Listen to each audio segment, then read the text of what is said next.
Hello guys! Hello! This is for Virgo. Welcome dito sa aking channel, Virgo. This is for the first 15 days of March 2026. Titingnan natin, Virgo, kung ano ang mensahe na kailangan mong marinig. Please connect your intuition sa lahat ng messages na lalabas dito. Alright? Okay, Virgo. Three of Cups and Strength. Wow! Congratulations! Congrats and congrats, double congrats, congratulations. Kasi sa two cards na to, sinasabi ng bara sa'yo na emotionally, you are super happy and strong. Ibig sabihin, full of happiness ka. Sobrang saya. Sinasabi ng bara sa'yo dito na sa 2 linggong ito, within the 2 weeks or like maybe the whole month of March, maraming celebration ka na i-celebrate. You're full of happiness. Okay? Full of happiness. There's a celebration of success, of victory. There's a celebration of peace. There's a celebration of good life. Okay, next is Ace of Swords. Ace of Swords and Ten of Pentacles. So, dito sinasabi ng bara sa'yo, Virgo, na congratulations din kasi isang mensahe, exciting na mensahe, importanteng mensahe, na pwedeng pagkakataan ang posibleng matanggap mo. Kaya ka masaya eh. Kaya ka masaya sa 2 linggong ito. It's because, yung balita about money, this is about lump sum of money, ay posibleng makuha mo. Like for example, umuutang ka sa bangko, posible ka na makautang ng malaking halagang pera, lump sum of money. Possible ka din na kung nag-resign ka sa trabaho, by the end of March, possible ka na makatanggap ng lump sum of money. Like for example, magkano ba? 100,000, 1 million, 10,000, 1,000. So, 1,000 siya.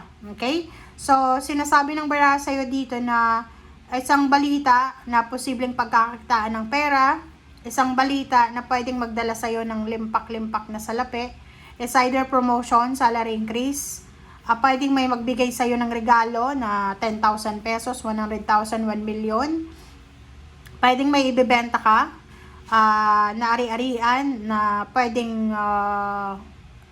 ready na sa linggong ito para may benta. Parang ganun. Alright, Virgo.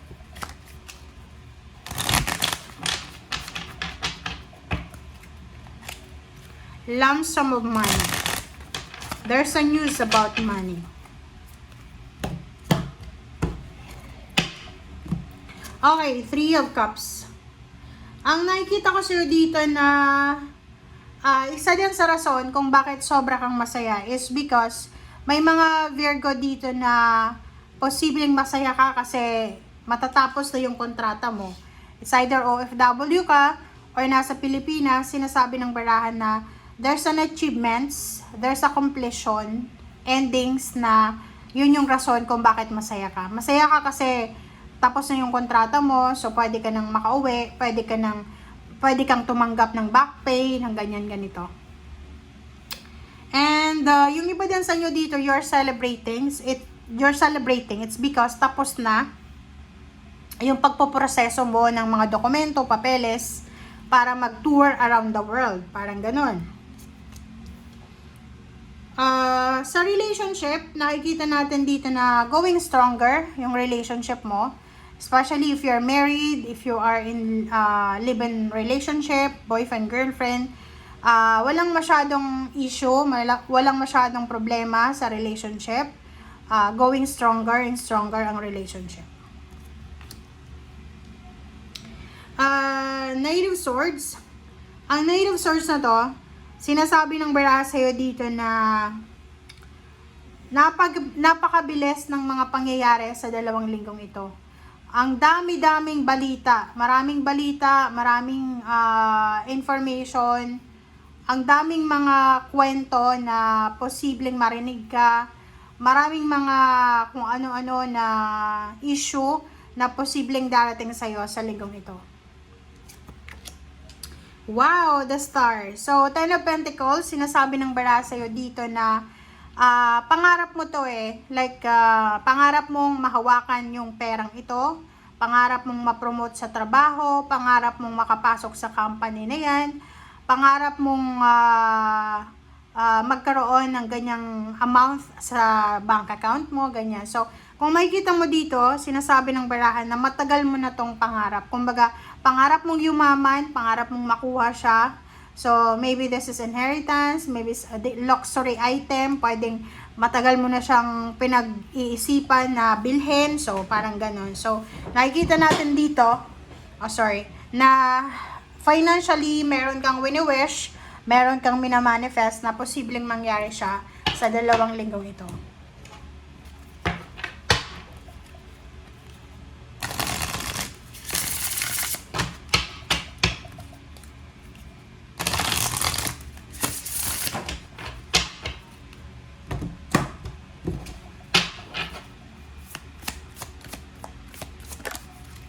Okay, first card natin is Coyote Spirit.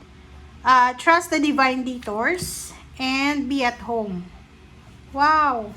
So yun, nakikita natin dito, pwedeng meron ditong OFW na siguro pauwi ka ng Pilipinas ngayong March or posibleng kailangan mong umuwi ng Pilipinas. But siguro naandyan ka sa bansa or sa lugar na yan talaga yung pangarap mo. But sinasabi ng barahan na this March or this 2 weeks is parang this is a crucial time for you na makapag-spend time sa iyong pamilya. Parang your family needs you. Parang ganun. Okay, Dove Spirit, be at peace, be peace, and there's always enough. Diba? Wag ka daw matakot, Virgo. Okay, wag kang matakot na mawalan. There's a scarcity mindset na pumapasok sa isip mo. May mga Virgo dito na kaya kayo sobrang focus sa trabaho nyo kasi iniisip nyo na baka yung parang nagpapanik ka palagi. Nagpapanik ka na baka maubusan ka ng pera. Baka maubusan ka ng ganito, ganyan. So, sinasabi ng bara sa'yo dito, wag kang mag-alala. Don't panic. Okay? Be at peace. There's always enough. Okay? Enough. Napakalawak ng blessings, ng biyaya ng Panginoon. So, hindi ka mauubusan. Sinasabi ng bara sa'yo, like, ang nakikita natin dito, merong Virgo na, like, pagod na pagod ka sa trabaho mo, and nag-file ka ng leave para magbakasyon. Tapos, iniisip mo na, sana hindi ka na lang nag-file ng leave. Sana nagtrabaho ka na lang. So, sabi ng baraha dito sa'yo na kailangan mong magpahinga. Okay? Kailangan mong magpahinga. I-maximize mo yung time mo with your family, with your home, with someone na kinikare mo. And yun, enjoy. Okay? Thank you guys. Bye!